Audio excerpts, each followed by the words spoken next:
నమస్తే, నేను Priyanka. Welcome to పూరా లోకల్. ముందుగా హెడ్లైన్స్.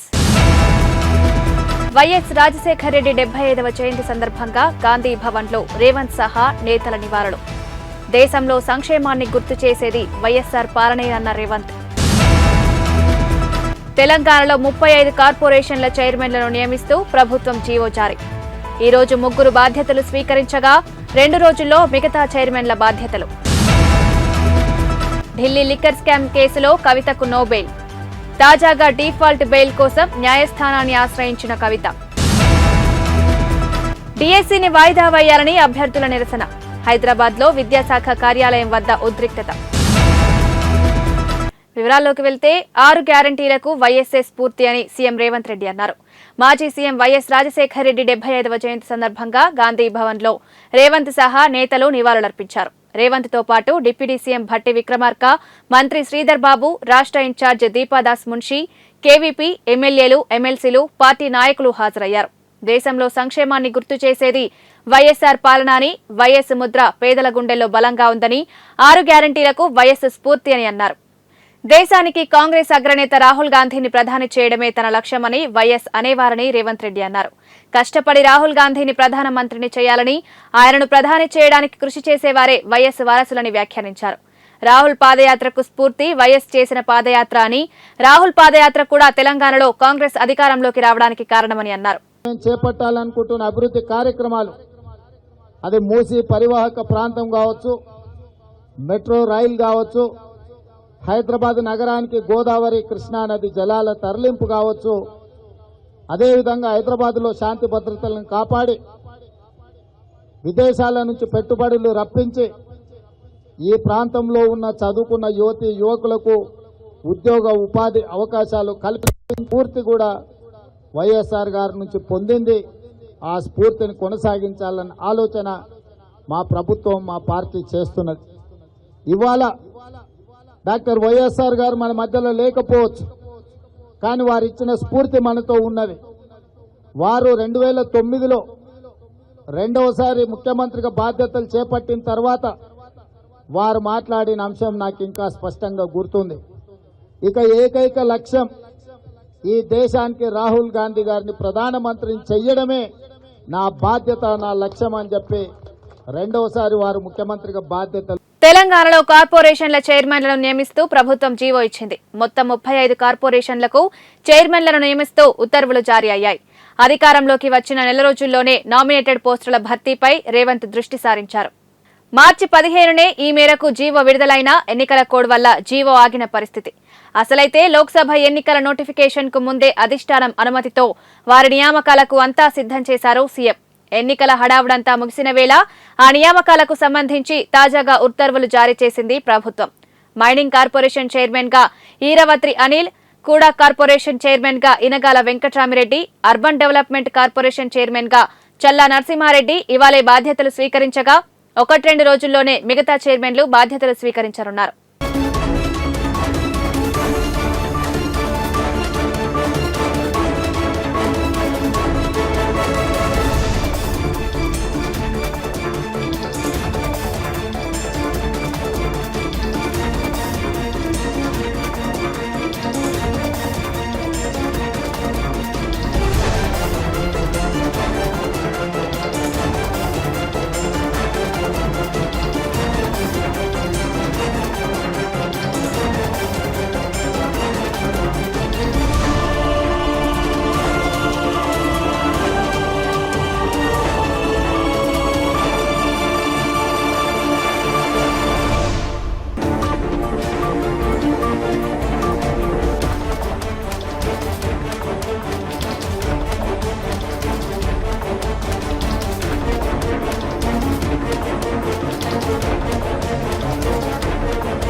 ఒక పార్టీ నుంచి గెలిచి మరో పార్టీలో చేరిన ఎమ్మెల్యేలపై అనర్హత వేటు వేయాలంటూ దాఖలైన పిటిషన్ల విచారణను తెలంగాణ హైకోర్టు గురువారానికి వాయిదా వేసింది.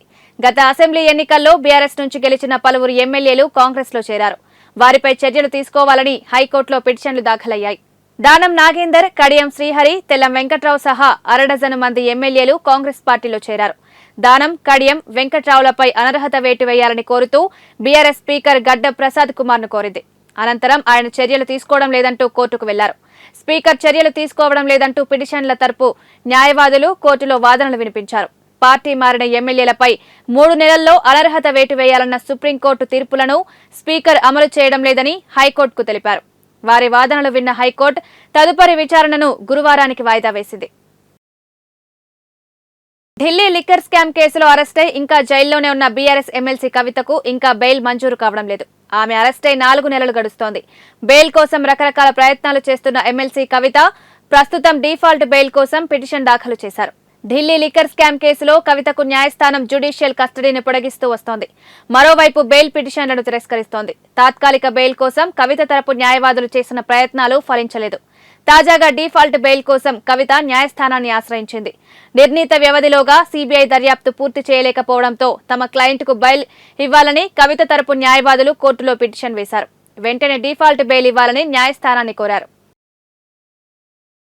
నీట్ యూజీ ఎంట్రన్స్ పరీక్ష పేపర్ లీక్ అంశంపై సుప్రీంకోర్టులో నేడు విచారణ జరిగింది. విచారణ సందర్భంగా అత్యున్నత న్యాయస్థానం కీలక వ్యాఖ్యలు చేసింది. నీట్ క్వశ్చన్ పేపర్ లీక్ అయిన మాట వాస్తవమని స్పష్టం చేసింది. అయితే లీక్ అయిన పేపర్ ఎంతమందికి చేరిందన్న విషయం తెలియాల్సి ఉందని పేర్కొంది.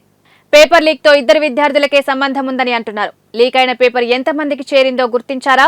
పేపర్ లీక్ తో ఎంతమంది ప్రయోజనం పొందారో గుర్తించే ప్రక్రియ కొనసాగుతోందా? పేపర్ లీక్ తో ప్రయోజనం పొందిన విద్యార్థులపై ఏం చర్యలు తీసుకున్నారు? ఎంతమంది విద్యార్థుల ఫలితాలు విత్ హెల్డ్స్ లో ఉంచారు అని సుప్రీంకోర్టు కేంద్ర ప్రభుత్వాన్ని ప్రశ్నించింది.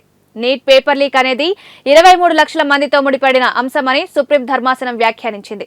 అందుకే అన్ని వైపుల నుంచి జాగ్రత్తగా పరిశీలించాకే తీర్పు ఇస్తామని స్పష్టం చేసింది. అనంతరం తదుపరి విచారణను ఈ నెల 11కి వాయిదా వేసింది.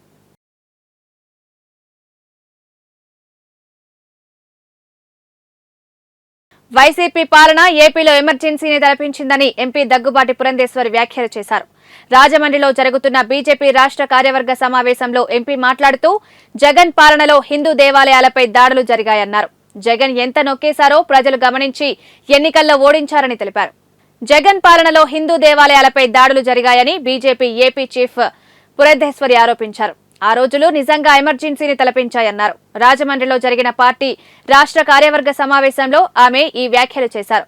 జగన్ అరాచకాలు చూడలేకే ఓటుతో బుద్ధి చెప్పారన్న పురంధేశ్వరి ఎన్డీఏ చేసిన అభివృద్ధి చూసి దేశ ప్రజలు మరోసారి తమకు బ్రహ్మరథం పట్టారన్నారు.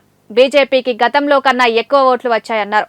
2019లో బీజేపీకి 23 కోట్ల ఓట్లు వచ్చాయని, 2024 ఎన్నికల్లో 24 కోట్ల ఓట్లు వచ్చాయని వివరించారు. రాజమండ్రిలో నిర్వహించిన బీజేపీ రాష్ట్ర కార్యవర్గ సమావేశానికి బీజేపీ జాతీయ ప్రధాన కార్యదర్శి అరుణ్ సింగ్, కేంద్ర మంత్రులు మురుగన్, శ్రీనివాస వర్మ, రాష్ట్ర మంత్రి సత్యకుమార్, ఎంపీలు దగ్గుబాటి పురంధేశ్వరి, సీఎం రమేష్ తదితరులు హాజరయ్యారు. సాధారణంగా ఓడిపోయినటువంటి పార్టీలు కావచ్చు లేదా ఓడిపోయినటువంటి రాజకీయ నాయకులు కావచ్చు, ఎలక్షన్ కమిషన్ పార్షియల్ గా వారు వ్యవహరించినటువంటి సందర్భంలో మేము గెలవలేదని, లేదా ఈవీఎంలు సరిగా పనిచేయలేదు కాబట్టి మేము ఓడిపోయామని, లేదా పోలీస్ వ్యవస్థ మాకు సహకరించలేదని, లేదా ప్రతిపక్ష పార్టీలు అధికారాన్ని బదిలీ చేశారని, ఇటువంటి నెపన్ని సాధారణంగా మనం ప్రతిపక్ష ఎవరైతే ఓడిపోయినటువంటి పార్టీలు ఉంటాయో వారి దగ్గర నుండి వినడం అనేది ఇది సర్వసాధారణం. అయితే అందరూ అర్థం చేసుకోవాల్సినటువంటి విషయం, విజయాన్ని ఎంతగా మనం స్వాగతిస్తామో ఓటమిని కూడా అంతే ధైర్యంతో స్వీకరించవలసినటువంటి మనస్తత్వం, ఆత్మస్థైర్యం రాజకీయ నాయకులకి ఉండాలి అనేటువంటి విషయం మనం ఇక్కడ గమనించాలి అని చెప్పి నేను తెలియజేస్తున్నాను. దేశ ఆర్థిక రాజధాని ముంబైని వర్షాలు ముంచెత్తాయి. ముంబైతో పాటు థానే, పాల్ఘర్, రాయగఢ్ ప్రాంతాలు సైతం నీట మునిగాయి. ముఖ్యంగా ముంబైలో రోడ్లపై ఎటు చూసినా వరద నీరే. జనజీవనం స్తంభించింది. లోకల్ రైళ్లు సైతం రద్దయిన పరిస్థితి. కొన్ని చోట్ల రైల్వే ట్రాక్లు సైతం నీట మునిగాయి. నగరంలోని వివిధ ప్రాంతాల్లో ఆదివారం అర్ధరాత్రి 1 గంట నుంచి సోమవారం ఉదయం 7 గంటల వరకు 6 గంటల్లో ఏకంగా 30 సెంటీమీటర్ల మేర వర్షం కురిసినట్లు ముంబై కార్పొరేషన్ ప్రకటించింది. భారీ వర్షాలు, వరదల కారణంగా ఛత్రపతి శివాజీ మహారాజ్ టెర్మినస్, కుర్లా విక్రోలి, బంధూప్ స్టేషన్లలో రైళ్ల రాకపోకలకు అంతరాయం ఏర్పడినట్లు సెంట్రల్ రైల్వే పేర్కొంది. పలు రైళ్లను రద్దు చేసినట్టు తెలిపింది. ముంబైలోని అన్ని ప్రభుత్వ, ప్రైవేట్ స్కూళ్లు, కాలేజీలు ఉదయం సెషన్ తరగతులకు సెలవు ప్రకటించింది. పరిస్థితి బట్టి మధ్యాహ్నం సెషన్ తరగతులకు సెలవుపై నిర్ణయం తీసుకోనుంది. సోమవారం అంతా భారీ వర్షాలు కురిసే అవకాశం ఉందని వాతావరణ శాఖ అంచనా వేసింది. ముంబై, థానే, పాల్ఘర్, కొంకన్ బెల్టులకు ఆరెంజ్ అలర్ట్ జారీ చేసింది. జార్ఖండ్ అసెంబ్లీలో నిర్వహించిన బల పరీక్షలో జీఎంఎం నేత ముఖ్యమంత్రి హేమంత్ సోరెన్ నెగ్గారు. హేమంత్ సోరెన్ కు అనుకూలంగా 45 మంది ఎమ్మెల్యేలు ఓటు వేశారు. దాంతో ఈ విశ్వాస పరీక్షలో సీఎం హేమంత్ నెగ్గారు. ఈ ఏడాది జనవరి 31వ తేదీన భూకుంభకోణంలో మనీ లాండరింగ్ వ్యవహారంలో సీఎం హేమంత్ సోరెన్ ను ఈడీ అరెస్టు చేసింది. అయితే తనకు మధ్యంతర బెయిల్ కోసం పలుమార్లు ఆయన కోర్టులను ఆశ్రయించారు. చివరకు లోక్సభ ఎన్నికల్లో ప్రచారం చేసుకోవాలంటూ ఆయన కోర్టుల్లో పిటిషన్ దాఖలు చేసినా హేమంత్ సోరెన్ కు బెయిల్ మంజూరు కాలేదు. అలాంటి వేళ జూన్ 28వ తేదీన ఆయనకు జార్ఖండ్ హైకోర్టు బెయిల్ మంజూరు చేయడంతో ఆయన జైలు నుంచి విడుదలయ్యారు. జార్ఖండ్ లో మొత్తం 81 అసెంబ్లీ స్థానాలున్నాయి. జార్ఖండ్ ముక్తి మోర్చాకు 27 మంది ఎమ్మెల్యేలు, కాంగ్రెస్ పార్టీకి 17 మంది ఎమ్మెల్యేలు, రాష్ట్రీయ జనతాదళ్ కు 1 ఎమ్మెల్యే ఉన్నారు. ఇక ప్రతిపక్షం బీజేపీకి 30 మంది ఎమ్మెల్యేలు ఉన్నారు. అయితే ఇటీవల జరిగిన సార్వత్రిక ఎన్నికల్లో పలువురు ఎమ్మెల్యేలు లోక్సభకు ఎన్నికయ్యారు. దీంతో అసెంబ్లీలో మొత్తం ఎమ్మెల్యేల సంఖ్య 76కు చేరింది. మరోవైపు త్వరలో జార్ఖండ్ అసెంబ్లీ ఎన్నికలు ఉన్నాయి. ఈ ఎన్నికల్లో బీజేపీతో పాటు ఆ పార్టీ భాగస్వామ్య పక్షాలను ఓడించాలని జైలు నుంచి విడుదలైన జీఎంఎం నేత హేమంత్ సోరెన్ తన పార్టీ కార్యకర్తలకు పిలుపునిచ్చారు.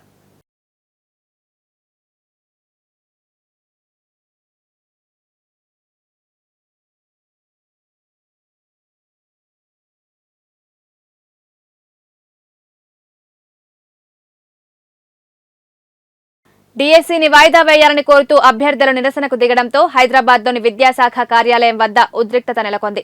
3 నెలల వాయిదా వేయాలంటూ అభ్యర్థులు కార్యాలయాన్ని ముట్టడించేందుకు యత్నించారు. దాంతో పోలీసులు వారిని అడ్డుకున్నారు. వరుసగా పోటీ పరీక్షలు ఉన్న నేపథ్యంలో చదువుకోవడానికి సమయం సరిపోదని అభ్యర్థులు చెబుతున్నారు. ఇటీవలే టెట్ ఫలితాలను విడుదలైన నేపథ్యంలో డీఎస్సీని వాయిదా వేయాలని అభ్యర్థులు కోరారు. ఇక ఉపాధ్యాయుల నియామకాలు పూర్తయ్యే వరకు విద్యా వాలంటీర్లను నియమించాలని కోరుతున్నారు. మాకు డీఎస్సీ వాయిదా వేయాలి. డిఎస్సి 3 నెలలు వాయిదా కావాలి. We want justice. సీఎం గారికి ఇదే మా కోరిక, ఇదే మా ఆవేదన. సీఎం వినాలి మా మాటలు, మా బాధ వినాలి వాళ్ళు. డిఎస్సి 3 నెలలు ఖచ్చితంగా వాయిదా. తెలంగాణ ప్రభుత్వం డిఎస్సి విద్యార్థులను చాలా గందరగోళానికి గురి చేస్తుంది. తక్కువ రోజుల్లో మాకు షెడ్యూల్ ఇచ్చింది కాబట్టి సీఎం గారు ఈ డిఎస్సి అభ్యర్థుల యొక్క గోడును వినిపించుకొని మీరు జోక్యం చేసుకొని మాకు మెగా డిఎస్సి అడగట్లేము. మేము దయచేసి మాకు 3 నెలలు చదువుకునే టైం ఇచ్చి ఈ ప్రస్తుతం ఉన్న డిఎస్సి వాయిదా వేయాలని కోరుకుంటున్నాం సార్. ఉత్తరాఖండ్ లో భారీ వర్షాలు కొనసాగుతాయన్న వాతావరణ శాఖ హెచ్చరికలతో స్థానిక అధికారులు చార్ధామ్ యాత్రను తాత్కాలికంగా నిలిపివేశారు. యాత్రికులు రుషికేశ్ ను దాటి వెళ్లవద్దని, ఇప్పటికే యాత్రలో ఉన్నవాళ్లు ఎక్కడికక్కడే నిలిచిపోవాలని అధికారులు హెచ్చరించారు. ఉత్తరాఖండ్ లో భారీ వర్షాలతో కొండ చర్యలు విరిగిపడుతున్నాయి. దీంతో బద్రీనాథ్ కు వెళ్లే మార్గంలో పలు చోట్ల ఆటంకాలు ఏర్పడ్డాయి. హైదరాబాద్ కు చెందిన 2 యాత్రికులు బద్రీనాథ్ కు వెళ్లి మోటార్ సైకిల్ పై తిరిగి వస్తుండగా కొండ చర్యలు పడి చనిపోయారు. రుషికేశ్ లోని గంగా నదిలో నీటి మట్టం ప్రమాదకర స్థాయికి చేరుకోవడంతో తీర ప్రాంతంలోని ప్రజలను సురక్షిత ప్రాంతాలకు తరలించారు.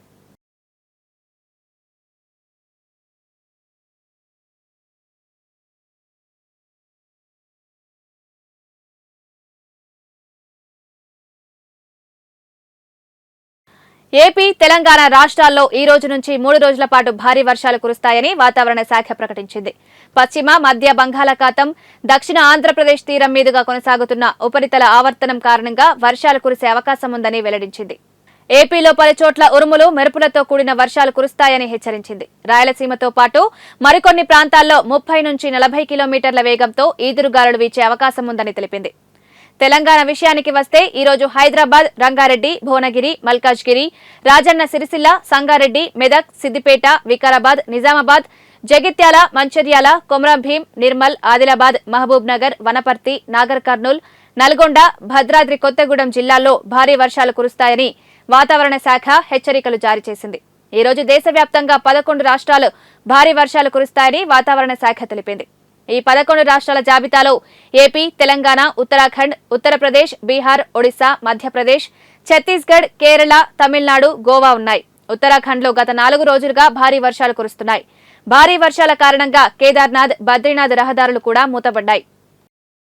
ప్రజాపాలన అని చెప్పుకుంటూ అక్రమ నిర్బంధాలు, అరెస్టులు చేయడం కాంగ్రెస్ ప్రభుత్వానికి తగదని మాజీ మంత్రి బీఆర్ఎస్ నేత హరీష్ రావు అన్నారు. మాజీ మావోయిస్టు నేత మహ్మద్ హుస్సేన్ అరెస్టుపై ట్విట్టర్ వేదికగా స్పందించిన ఆయన మానవ హక్కుల వేదిక విడుదల చేసిన పత్రికా ప్రకటనను పోస్ట్ చేశారు. ఈ పత్రికా ప్రకటనలో రచయిత మాజీ మావోయిస్టు మహ్మద్ హుస్సేన్ ను పోలీసులు జమ్మికుంటలోని ఆయన ఇంటి నుంచి అక్రమంగా పట్టుకెళ్లడాన్ని ఖండిస్తున్నామని చెప్పారు. మహ్మద్ హుస్సేన్ ను వెంటనే విడుదల చేయాలని డిమాండ్ చేశారు.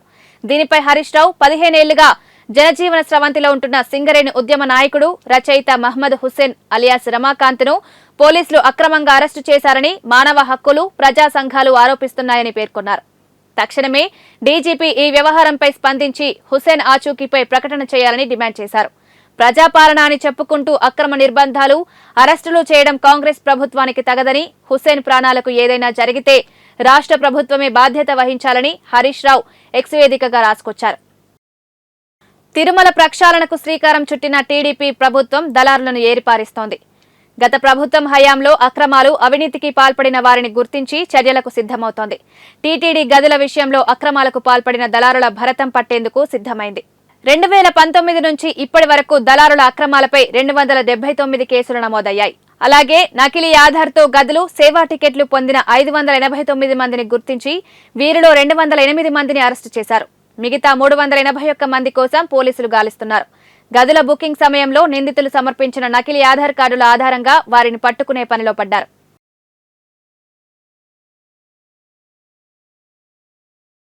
బెంగళూరు రేవ్ పార్టీ ఉదంతంతో చిక్కుల పాలైన నటి హేమ తాజాగా మూవీ ఆర్టిస్ట్ అసోసియేషన్ కు సంచలన లేఖ రాశారు. తన డ్రగ్ టెస్ట్ రిపోర్ట్ కాపీతో ఈ లేఖను సోమవారం స్వయంగా మా అధ్యక్షుడు మంచు విష్ణుకు అందజేశారు. రేవ్ పార్టీ విషయంలో తనపై అసత్య ప్రచారం జరిగిందని, మీడియా కథనాల ఆధారంగా తన సభ్యత్వంపై వేటు వేయడం సరికాదని ఆవేదన వ్యక్తం చేశారు.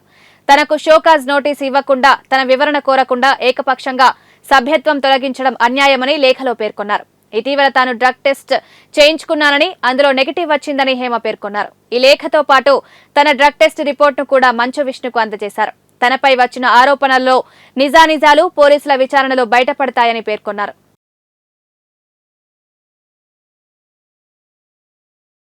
కాంగ్రెస్ ప్రభుత్వం తీరు వల్ల 300 మంది చిరుద్యోగులు రోడ్డున పడ్డారని మల్కాజ్గిరి ఎంపీ ఈటెల రాజేందర్ విమర్శించారు.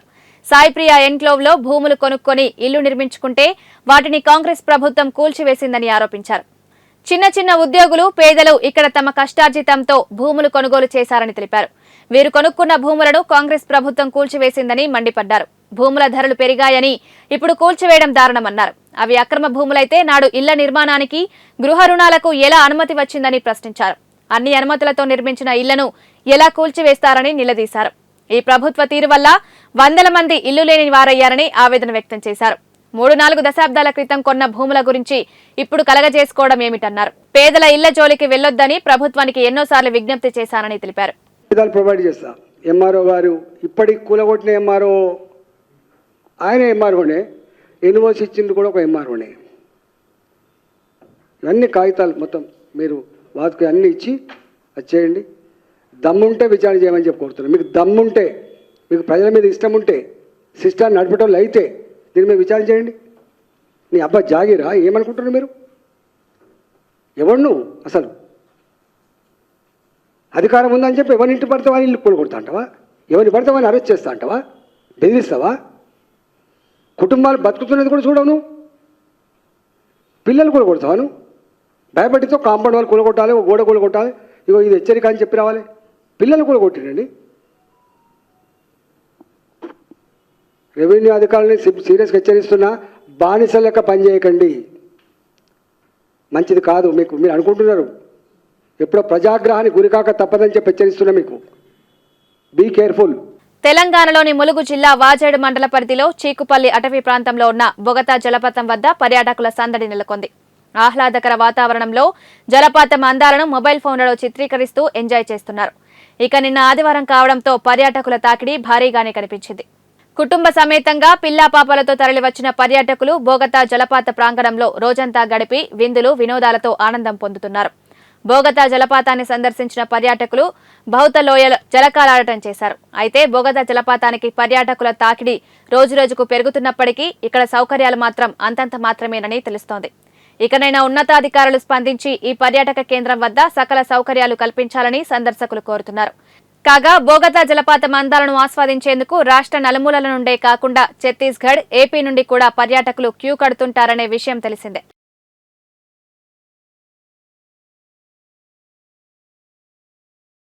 ఇవి అప్డేట్స్. కీప్ వాచింగ్ పురా లోకల్.